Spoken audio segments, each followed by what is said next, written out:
ভেটকি মাছ দিয়ে তো আমরা অনেক রকম রেসিপি বানিয়ে থাকি। ভেটকি মাছের পাতুরি, ভেটকি কালিয়া, ভেটকি মাছের রসা, ভেটকি মাছের ঝাল, ভেটকি মাছের ঝোল, এরকম অনেক রেসিপি আমরা বানিয়ে থাকি। কিন্তু আজকে আমি আপনাদের সাথে শেয়ার করব দই ভেটকি।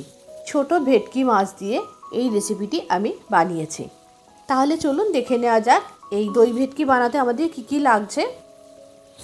দই ভেটকি বানানোর জন্য আমরা নিয়েছি প্রায় 3 টেবিল স্পুন মতো টক দই, একটু ফেটিয়ে নিয়েছি।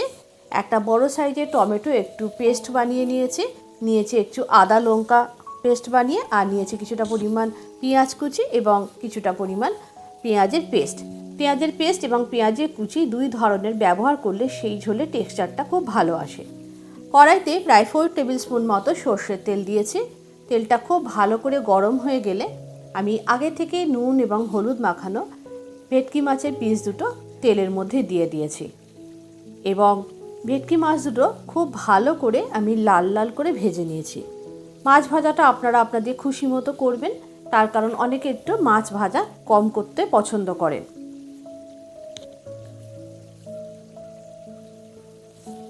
মাছগুলো ভেজে তুলে নেওয়ার পর ওই তেলের মধ্যে আমি দিয়ে দিয়েছি একটু জয়িত্রীর ফুল ফোড়ন। জয়িত্রী ফুলটা ফোড়ন দেওয়ার পর প্রথমেই আমি দিয়ে দিয়েছি 1 টেবিল স্পুন কুচানো পেঁয়াজ। দিয়ে পেঁয়াজটা খুব ভালো করে আমি লাল লাল করে ভেজে নিয়েছি। এরপরেই দিয়ে দিয়েছি পেঁয়াজ বাটাটা। পেঁয়াজের কুচি এবং পেঁয়াজ বাটা খুব ভালো করে ভেজে নিয়েছি। পেঁয়াজের কাঁচা গন্ধটা চলে যাওয়ার পর এর মধ্যে দিয়ে দিয়েছি আদা লঙ্কার পেস্টটা। আমি এখানে রসুন ব্যবহার করিনি, আপনারা চাইলে রসুন ব্যবহার করতে পারেন। এরপরেই দিয়ে দিয়েছি টমেটো পিউরিটা। দিয়ে সমস্ত মশলা খুব ভালো করে কষে নিয়েছি। এই সময় এর মধ্যে দিয়ে দিয়েছি স্বাদ অনুযায়ী লবণ এবং অল্প একটু হলুদ, আর দিয়ে দিয়েছি 1 টিস্পুন মতো কাশ্মীরি রেড চিলি পাউডার, একটু ভালো কালারের জন্য। সমস্ত মশলা খুব ভালো করে কষিয়ে নেওয়ার পর গ্যাসের ফ্লেমটা একদম আস্তে করে দিয়েছি। এই সময় দিয়ে দিয়েছি ফেটিয়ে রাখা টক দইটা।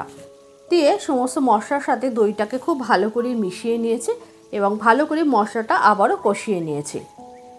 এরপরে এর মধ্যে দিয়ে দিয়েছি দইয়ের বাটি ধোয়া জলটা। ঝোলটা যখন বেশ ভালো করে ফুটে এসেছে তখন আমি এর মধ্যে দিয়ে দিয়েছি আগে থেকে ভেজে রাখা মাছ দুটো।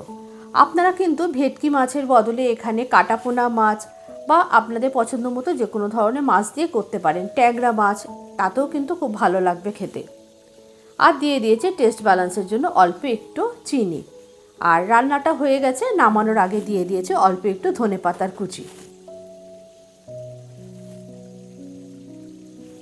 আমি কিন্তু এখানে আর কোনো এক্সট্রা গরম মশলা ব্যবহার করিনি। আর দিয়ে দিয়েছি একটা চেরা কাঁচা লঙ্কা। রান্নাটা একেবারেই রেডি। আপনারা এই রান্নাটা অবশ্যই ট্রাই করবেন। গরম ভাতের সাথে কিন্তু এরকম দই ভেটকি খুব ভালো লাগে। একদম অনুষ্ঠান বাড়ির স্টাইলের কিন্তু দই ভেটকি। আজকের রেসিপিটা যদি আপনাদের ভালো লাগে অবশ্যই একটু লাইক করে একটু বন্ধুদের মধ্যে শেয়ার করে দেবেন।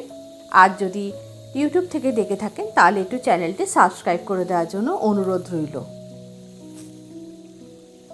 আবারও দেখা হবে পরবর্তী ভিডিওতে আর একটা নতুন কোনো রেসিপির সাথে।